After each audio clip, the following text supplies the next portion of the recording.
Hi you guys, this is Rachel Kirkland here, the Modern Shaman. I would love for you to comment, to share, to subscribe, and ask your own questions here. Also, I will say, if you're interested in learning about psychic development and the things that I talk about in my videos, please reach out and look into my classes. These classes are online, and so you don't have to be there in person, or they are offered in person as well. So there's really no excuse. There's always a way to connect and grow.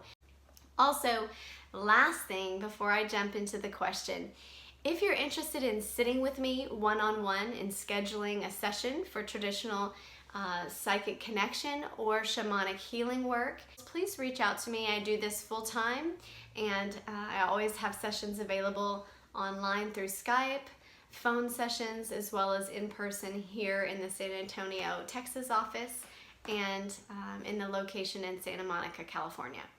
So the best way, again, to reach out for a session is through the website at themodernshaman.net. Okay, so let's jump into the question for the video today. A sensitive person.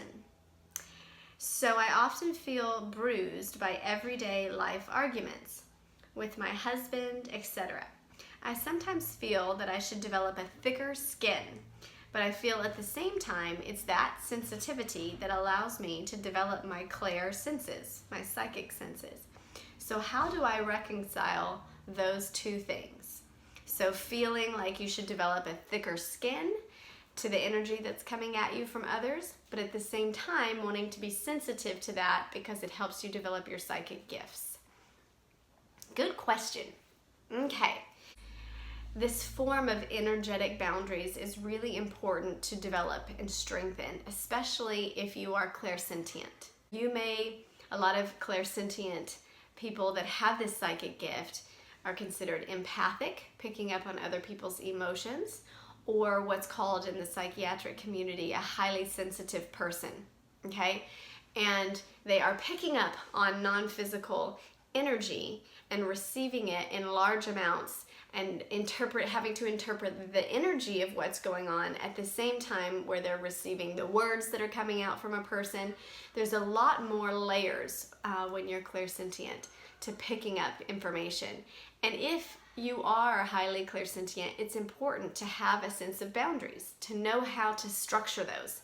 And just like we have physical space boundaries, right? Some people are comfortable being all cuddly and being in one of those trains in India where you're super close and compacted in these tiny spaces, and they're totally fine with that. And then others, that would drive them crazy, and they feel like they need to have a seat in between the next person at the movies. It's like they need a large amount of personal space to feel comfortable.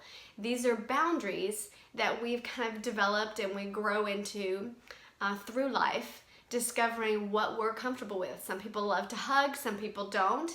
And that's just part of discovering your own physical boundaries. So we have to have the same sense of understanding our energetic boundaries. And it's not just people, animals, we get energetic interaction from any and all things. Some people have, bad energetic interaction from power lines and electromagnetic frequencies, or different toxins that go in smoke, or all sorts of things. So there can be energetic interactions and boundaries that need to be created for you in all sorts of relational experiences with people, pets, like I said, even stationary spaces, okay? Also sometimes even large concerts or arenas, or even the grocery store. Some energies are difficult for people in an interaction. I love that you're picking up on these layers, okay? That you're seeing that this sensitivity also allows you to receive information. Essentially, that's what you're doing. You're receiving non-physical information. But when there's something that's particularly aggressive, like you mentioned, an argument, or something that feels obtrusive to your own energy or oppressive to your own energy, that's when it's very important for you to have these boundaries. Now, I have a video on psychic boundaries, but that's more when you're in relation to communicating with spirits or communicating or seeing things or hearing things, setting up those boundaries with non-physical, which also is important. Because again, that's relational energy, and setting up those boundaries, like this is what I'm comfortable with, this is not what I'm comfortable with, must be done, okay, if you're having those interactions. But also energetically, okay, let's just look at that.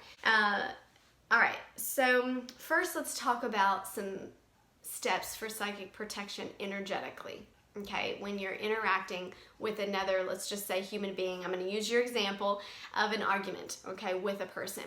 So one of the things that you can do is visualizations that form a barrier. So when someone starts talking at you and you feel their energy is aggressive, or you feel they're kind of, you don't like the interaction that they're giving you.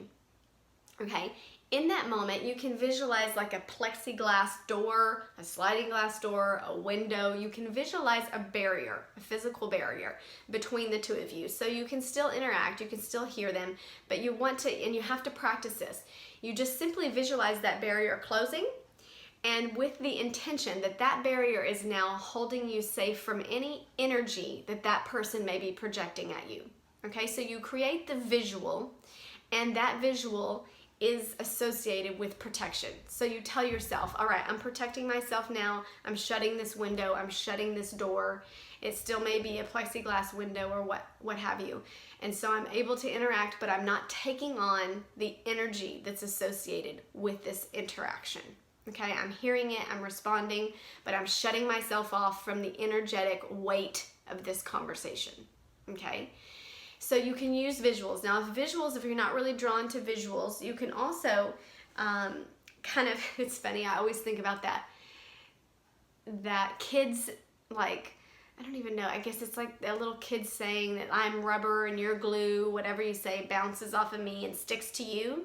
Those things are developed, I feel like, from a long time ago empaths who had to learn to deal with this energy. And so there's a sense within that also of a visualization or a feeling that whatever is coming at you energetically during that time, you can set the boundary that it literally bounce off of you, kind of like arrows, like how they may bounce off, or rubber darts, or having a sense of bounce to your energy like a trampoline. Okay, so you can have this visualization, and with the visualizations, I would encourage you to feel into how that feels, because typically, if you're clairsentient, it's the feeling that's really strong within you energetically. So I would feel into a sense of feeling loose, of feeling bouncy, of feeling almost rubbery in terms of your energy being able to bounce off the arrows that are being darted at you.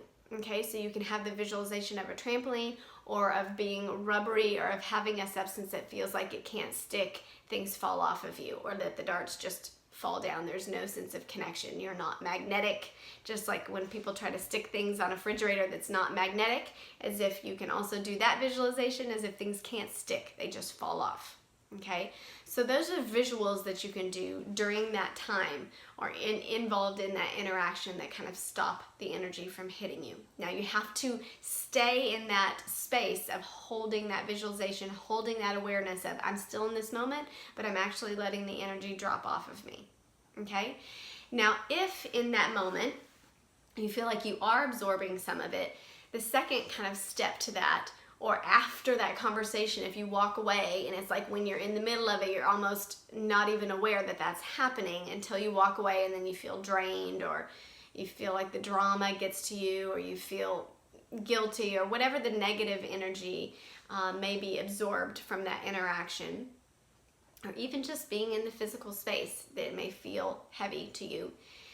You can do some physical exhales, literally setting the intention to push that energy out of the body. So you can just walk away, not even be facing them. They don't even have to hear or know that you're doing this. You can be on the job, or you can, whatever, any interaction that was negative or that was heavy. You can just kind of turn away and go, deep exhale, pushing that energy that was absorbed out of the body, okay?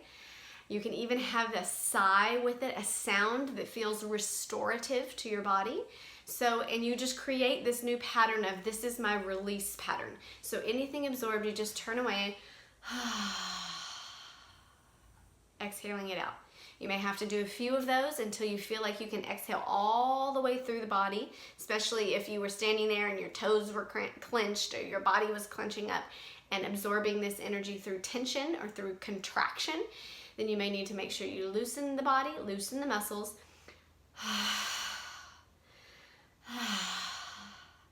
Giving that audible, again, sound of restoration, of relaxation, of relief, and expression out of the body. So just, and you can even, you can do it very kind of like push and a little more aggressive. If that energy, if you come out of this conversation, you're like, oh, goodness gracious, I don't want to carry that with me. Turn around, really kind of aggressively push out that energy. Again, giving it the intention to release the body from anything that it may be carrying energetically from that interaction. Okay, because you will be carrying the energy, storing it. Okay, so giving an audible and a physical release from that. Also, you can have you can create a physical energy absorber as a shield. Okay, now I just went over the visualizations of a shield. Okay, that was like the first step one option. Step two option would be, if you do absorb it, to kind of exhale it out, to afterwards push some of that energy out. And directing it out of the body. And then the step three would be, if you have, if you're in a long kind of interaction, having a physical barrier, so you can literally like put your hand on your heart, giving a sense of like, I'm shielding my heart from this energy when you're talking. So they may not know that's what you're doing, but you're setting up a sense of like, I'm putting a space right here, I'm covering my heart from receiving this energy. Even rocks, plants, if you can stand with something in between that energy.